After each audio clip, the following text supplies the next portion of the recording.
My name is Robert Hayes. Back in 1968, I was a sergeant in the 1st Cavalry Division. I shipped out to Vietnam when I was just 21 years old. I didn't know much about war then, just what my old man had told me about his time in World War II. He didn't like to talk about it much, but when he did, I could tell it had changed him. I thought I was ready for it. Turns out I didn't have a clue what was coming. I arrived in Vietnam in February of '68, just after the Tet Offensive had kicked off. The air was thick with humidity and the smell of wet earth, diesel fuel, and something else I couldn't quite place. Maybe it was fear.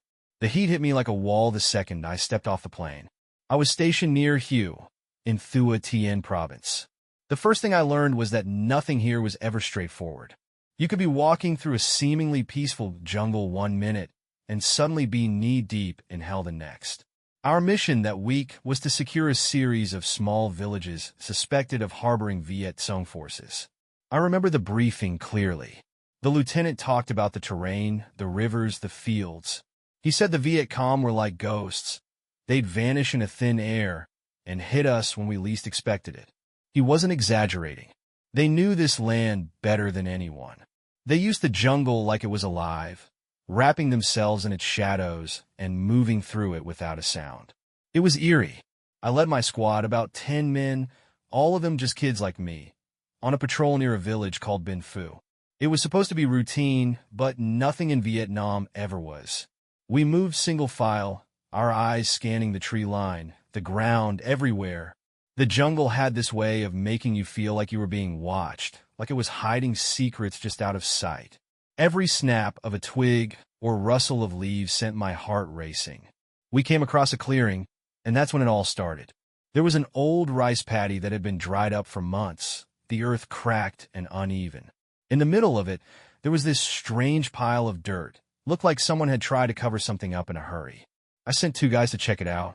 They were nervous, and so was I, but we didn't have a choice.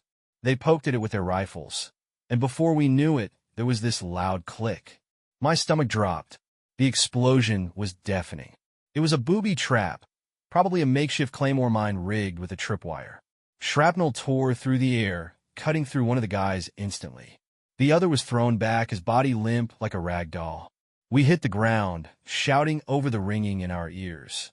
The smell of burnt metal and flesh was suffocating. I wanted to freeze, to shut my eyes and pretend it wasn't happening, but I couldn't. I had to keep my men alive. We scrambled for cover, but the jungle didn't offer much. That's when the Viet Cong opened up on us from the tree line. AK-47 rounds tore through the leaves, cracking like firecrackers but deadly as hell. I could barely see them, just glimpses of movement in the shadows. They were smart, always keeping just enough distance and blending into the jungle like ghosts. We fired back, but it felt like shooting at smoke. I remember one moment vividly. One of my guys, Private Ellis, froze in the middle of the clearing. He was young, maybe 19, and this was his first patrol.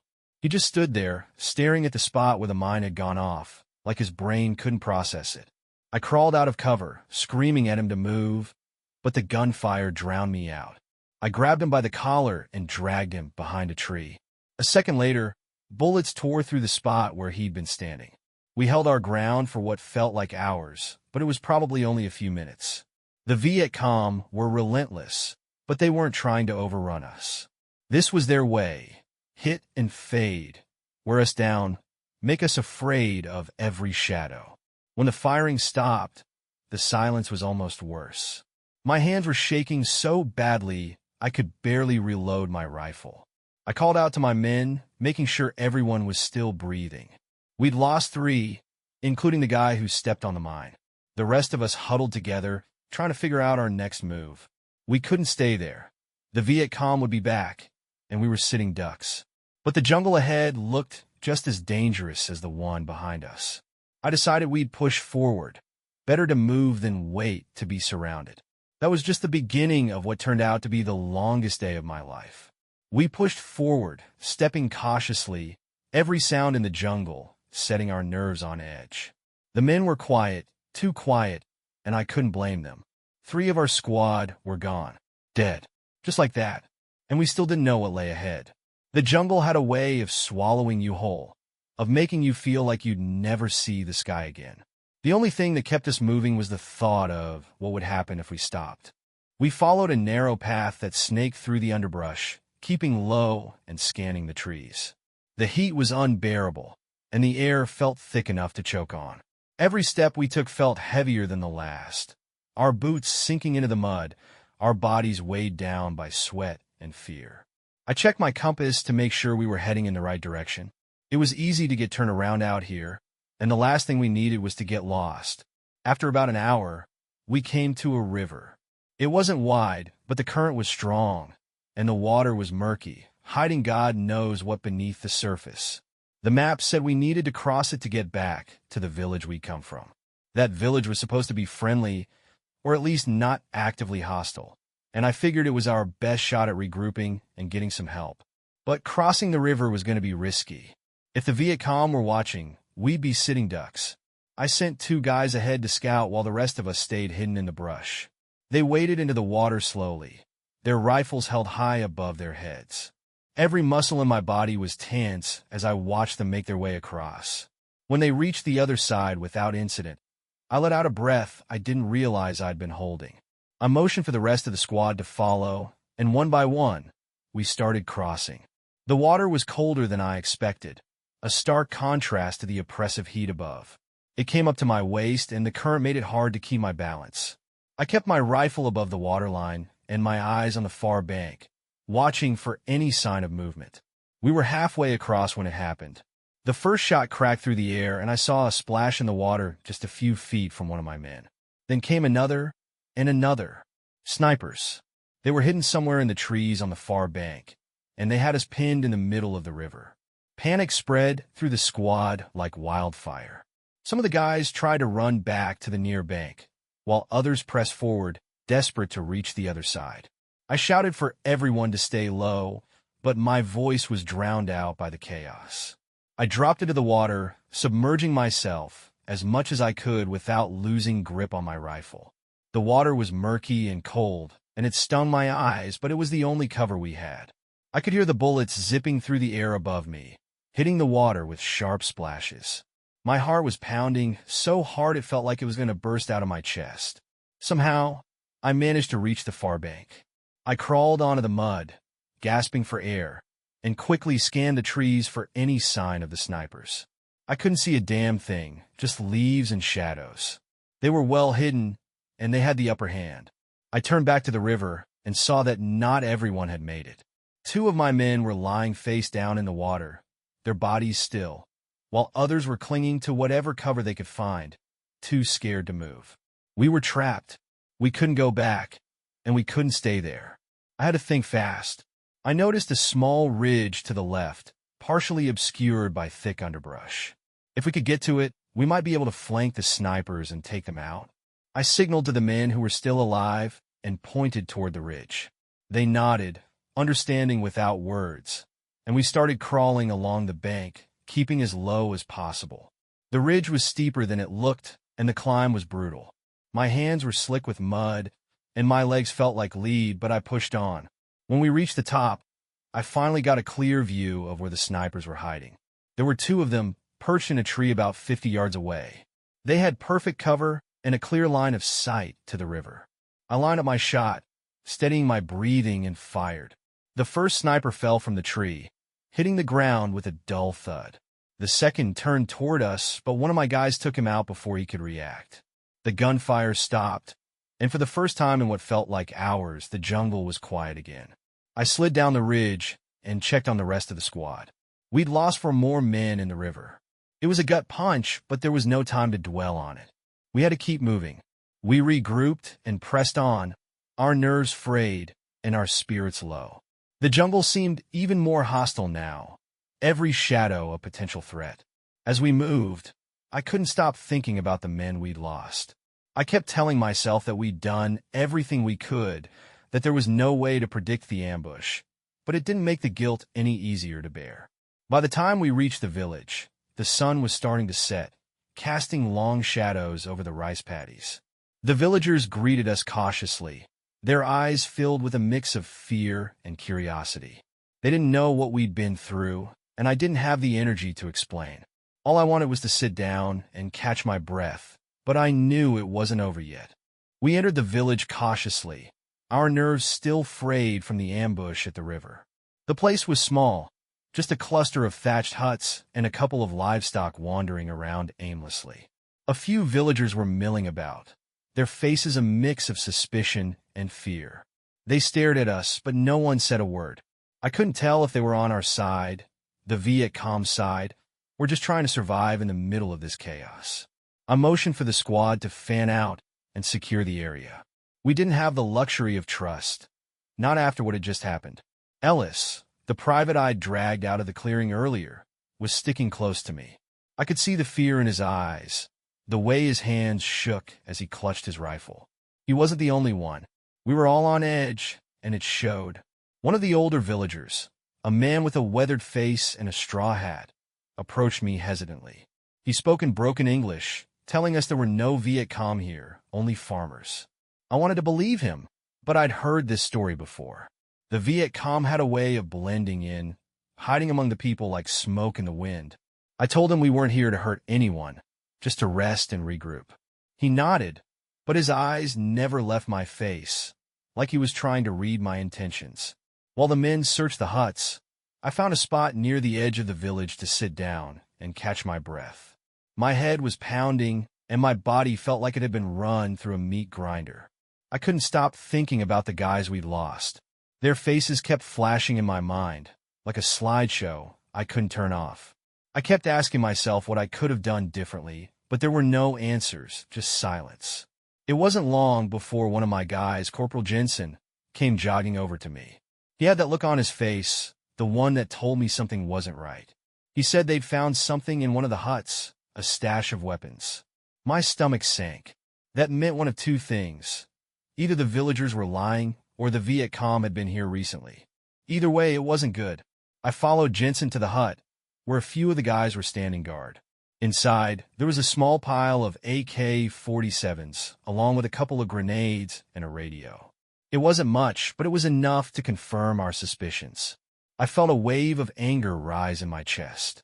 These people had sworn they weren't helping the Viet Cong, but the evidence was right here in front of me. I called over the village elder and showed him what we'd found.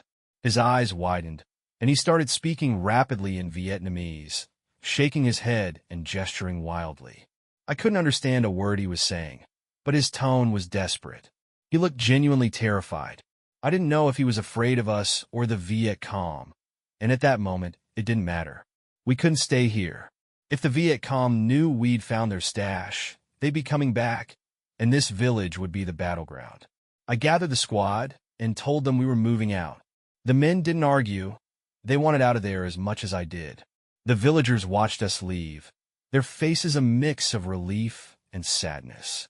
As we walked away, I couldn't help but feel like I was abandoning them to whatever hell was coming next. But we didn't have a choice. We were barely holding ourselves together, and we couldn't fight off another ambush, not in our condition. We moved through the jungle in silence, the only sounds the rustling of leaves and the distant calls of birds. The sun was dipping below the horizon, and the shadows were growing longer. I hated traveling at night, but we didn't have a choice. Staying in one place for too long was a death sentence out here. About an hour later, we came across an old French plantation. It was overgrown and crumbling, the buildings covered in vines, and the fields reclaimed by the jungle. It looked abandoned, but we approached cautiously, checking every corner for signs of movement. When we were sure it was empty, I decided we'd hole up there for the night. It wasn't ideal, but it was better than nothing. We set up a perimeter and took turns on watch. I could see the exhaustion on the men's faces, the way they slumped against their packs or leaned on their rifles. They were running on fumes, and so was I. I tried to close my eyes for a bit, but every time I did, I saw the river, the explosion, the faces of the guys we'd lost. Sleep didn't come. Around midnight, I was on watch when I heard something. Soft footsteps, barely audible over the sounds of the jungle. My heart jumped into my throat. I signaled to the others, and we all froze listening. The footsteps stopped, and for a moment, there was nothing but the sound of the wind in the trees. Then, out of nowhere, the night exploded into chaos. The Viet Cong had found us. They came at us from all sides, their silhouettes barely visible in the darkness. Gunfire lit up the night, and the air was filled with the deafening roar of AK-47s and the sharp crack of our M16s. I shouted for the men to hold their positions, but it was chaos. The jungle around us seemed to come alive, every shadow hiding an enemy, every sound a potential threat. I ducked behind a crumbling wall and fired blindly into the darkness, praying that my shots were hitting something. The Viet Cong were relentless, moving with a precision that was terrifying. They knew the terrain, knew how to use it to their advantage. We were fighting blind, outnumbered and outgunned. I don't know how long the fight lasted. Minutes? Hours? Time lost all meaning in the middle of that hell. But eventually, the gunfire started to die down. When the last shot was fired, the silence was deafening. We'd survived. Barely. The silence after the battle was almost as oppressive as the fighting itself. I couldn't hear anything except the sound of my own ragged breathing and the distant calls of nocturnal animals in the jungle. The air was thick with smoke, and the smell of gunpowder hung heavy in the night. My hands were shaking so badly I could barely grip my rifle, but I couldn't afford to stop moving. We couldn't afford to rest, not yet. We'd just been attacked by Viet Cong forces who had somehow slipped past our defenses. I had no idea how they'd found us, or if there were more of them out there waiting for their chance. I stood up slowly from behind the crumbling wall, trying to get my bearings. The moonlight filtered through the trees, casting eerie shadows across the battlefield. The ground was littered with debris from the gunfight, spent shell casings, empty magazines, and the occasional piece of gear that had been knocked loose during the skirmish. The bodies of the Viet Cong were scattered across the plantation grounds, some of them barely visible in the darkness. I couldn't make out their faces, but I didn't need to. The sheer violence of the attack was enough to tell me everything I needed to know. They were determined, skilled, and knew how to strike fast. I glanced around, counting heads. 5 men were still with me, all of them shaken but alive. Ellis, the young private who had been with me since the river, was standing near the far corner, his eyes wide and unblinking. His rifle hung loosely at his side, and I could see that his hands were trembling. I walked over to him, clapping him on the back as gently as I could. He didn't react, his eyes still fixed on the fallen Viet Cong. His mind was somewhere else, somewhere far away from the horrors we'd just been through. I couldn't blame him.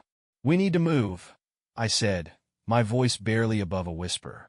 The last thing we needed was to stay in one place too long and give the Viet Cong a chance to regroup. Ellis nodded slowly, though his eyes didn't leave the body of one of the dead Viet Cong fighters. It hit me then. He was trying to make sense of it, trying to piece together something from the madness. But I knew better. Out here, there were no answers.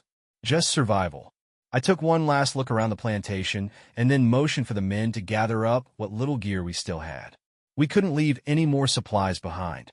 We had to keep moving, even if it felt like we were just stumbling from one mess to the next.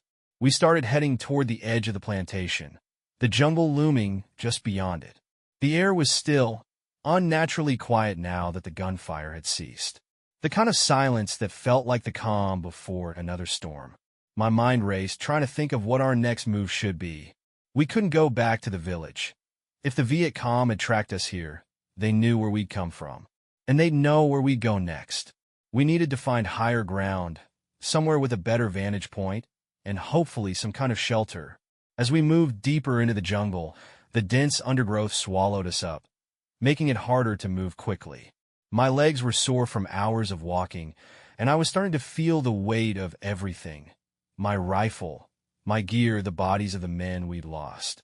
The guilt was always there, lurking just beneath the surface, reminding me of the cost of each decision. What if I had made a different call at the village? What if I had pushed harder during the battle at the river? But there was no point in asking myself, what if now? The only thing that mattered was getting us out of this alive.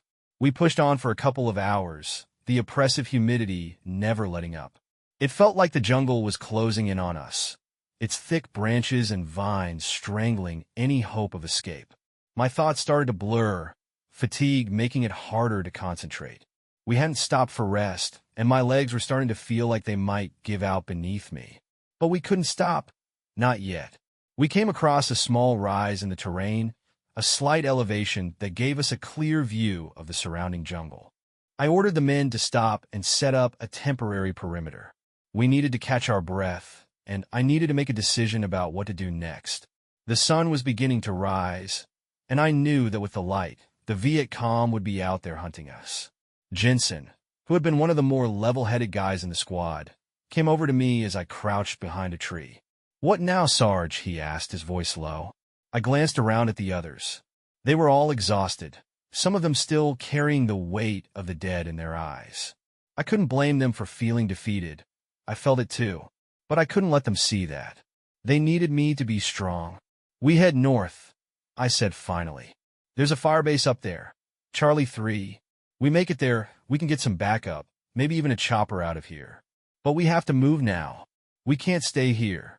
The idea of pushing north into potentially hostile territory made my stomach twist, but we didn't have much choice. If we stayed here any longer, the Viet Cong would find us for sure. Our best chance was to keep moving, keep pushing forward. Maybe, just maybe, we catch a break. The men nodded, though no one said a word. They were too tired to argue, too tired to care. They just wanted to survive. We started moving again, our pace slow but steady. We didn't talk much, just the occasional rustle in the brush, the sound of footsteps in the dirt, the heavy breathing of men who had seen too much. We were a walking ghost story, each step a reminder that death was never far behind. By midday, we reached a small clearing. The air felt different here, less stifling, like we were getting closer to something. Hope, maybe. But I wasn't about to get my hopes up. The jungle had a way of leading you in circles, making you think you were getting somewhere when in reality, you were only deeper into its grasp. That's when we heard it. The sound of trucks. The sound of trucks echoed through the jungle, low and rumbling, just barely above the rustle of the trees. I froze, my hand instinctively going to my rifle. The others did the same. It was too far to tell exactly where they were coming from, but I knew it wasn't good. The Viet Cong had vehicles. They moved fast and silently, like shadows. I signaled for everyone to hit the ground, and we dropped to our bellies, blending into the thick undergrowth as best as we could. The trucks were getting closer now, their engines louder with each passing second. My heart started pounding harder in my chest. If they were coming our way, we were in trouble. We had no cover, no ambush plan. All we had was our rifles and the dense jungle, and that wasn't enough against a convoy. I cursed under my breath and peered through the foliage, trying to get a glimpse of where the trucks were coming from. I couldn't see anything yet, but the sound of the engines was unmistakable. I knew that if they spotted us now, it would be over. We wouldn't have time to react. I motioned to the men, signaling them to move into position. If they came through this clearing, we'd have a chance. If not, well, then we'd have to make a run for it, pray for the best. I could hear the trucks now, crunching over the dirt and foliage as they got closer, their headlights cutting through the trees. I tightened my grip on my M16, keeping low and steady. My mind raced, running through every possible scenario. We couldn't engage unless it was absolutely necessary. We couldn't afford to give away our position. But if they saw us, we wouldn't have a choice. Then, just like that, the trucks appeared through the trees, moving in a slow, methodical line. There were at least 3, maybe 4, each loaded with soldiers and equipment. I could see their silhouettes through the dust kicked up by the wheels, their faces hidden behind the camouflage netting. They were too close now. If we didn't act, we'd be trapped. My breath caught in my throat, and I slowly raised my rifle, signaling to the squad. It was time. We had one chance, one shot to make it count. I waited, watching the trucks draw nearer, the rumble of the engines getting louder and louder in my ears. Sweat ran down the side of my face as I prepared for the worst. And then, as the first truck neared the edge of the clearing, I heard a sudden noise behind us. A snap of a twig. My heart skipped a beat. We weren't alone. They had to have brought more men, a backup team. I swiveled around, just in time to see a shadow darting between the trees. Damn it, we were surrounded. I shouted for the squad to move, to spread out and take cover. Bullets started flying before I even finished my sentence. The crack of AK-47s shattered the stillness of the jungle, and the air exploded with the sound of gunfire. The men closest to me dove for cover, but it was chaos. We were pinned down on all sides, no clear path to escape. I returned fire, my rifle blazing as I tried to find targets in the darkness. The jungle was alive with the sounds of battle, gunshots, explosions, the crackling of underbrush being torn apart. I could hear the trucks moving away, their engines fading into the distance as the Viet Cong closed in on us. We were cut off. No backup, no way out. It was just us against them. I shouted for Ellis, but there was no reply. I looked to my left, to my right, but I couldn't see him. I had no idea where he was, and that terrified me more than anything else. I couldn't afford to lose another man. I ducked low, keeping behind a thick patch of bushes as bullets whizzed by, missing me by inches. The air was thick with dust and smoke, and I couldn't hear anything except the ringing in my ears from the constant barrage. I moved cautiously, trying to get a better angle, trying to figure out where the Viet Cong were positioned. There was no time to think, no time to plan. I had to act, and I had to act now. Then I saw him. Ellis was crouched behind a large tree, his rifle raised, firing in quick bursts. He was holding his own, but he looked scared. His hands were shaking, his eyes wide with fear. I could see the way he was breathing, shallow and fast, like he was trying to keep it together, but was losing the fight. I made my way toward him, low to the ground, trying not to draw attention. "Ellis," I called, my voice barely above a whisper. He looked up, and for a moment, his face softened in recognition. But then the look of fear returned. I could see it in his eyes. He wasn't ready for this. He wasn't built for this war, and I didn't know how much longer he'd be able to keep it together. "We need to move," I said, grabbing him by the arm. "Stay close, and don't stop." We made our way through the jungle, dodging bullets and trying to stay out of sight. Every movement felt like an eternity, the fear of being caught too real. We had no idea where the rest of the squad was, but I couldn't stop. We couldn't stay in this kill zone. We had to find a way out. As we pushed deeper into the jungle, I heard more trucks in the distance. They were still looking for us. We had to keep moving, keep fighting. But every step felt like a lifetime, and with every passing moment, I wondered if this was it. Would we make it out of this alive? Would any of us? I couldn't answer that. But I knew one thing for sure. We weren't giving up. Not yet.